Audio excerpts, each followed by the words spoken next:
रामकृष्ण हरी 2 तारखेला शुक्रवार आहे आणि त्या दिवशी शिवरात्री येते.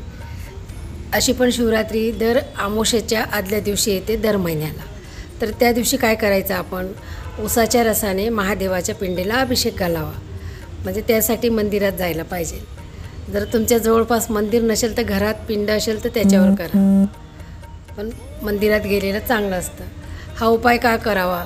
आपल्या घरामध्ये सुख, शांतता, समृद्धी, एकमेकांमध्ये गोडवा असावा, क्लेश नसावा, आपल्या कमाईला बरकत असावी, त्यासाठी हा उपाय करायचा. कारण कष्ट केल्याशिवाय पर्याय नाही. आधी कष्ट मग उपाय. नुसतं उपाय करत बसलो तर कुठल्याच गोष्टी होणार नाही. आधी कष्ट करायचा, त्याला बरकत म्हणून, त्याला पुरवणी म्हणून हे उपाय दिले जातात. आपण म्हणतो ना, मी एवढं कष्ट करतो मग मला तरी पण मला यश नाही आहे, तर ते यश येण्यासाठी हे उपाय करत राहायचे. आणि दर महिन्याच्या शिवरात्रीला हा उपाय करायला हरकतच नाही. आम्हीही करतो म्हणून तुमच्यापर्यंत आम्ही पोहोचवतो. छान अनुभव मिळतो.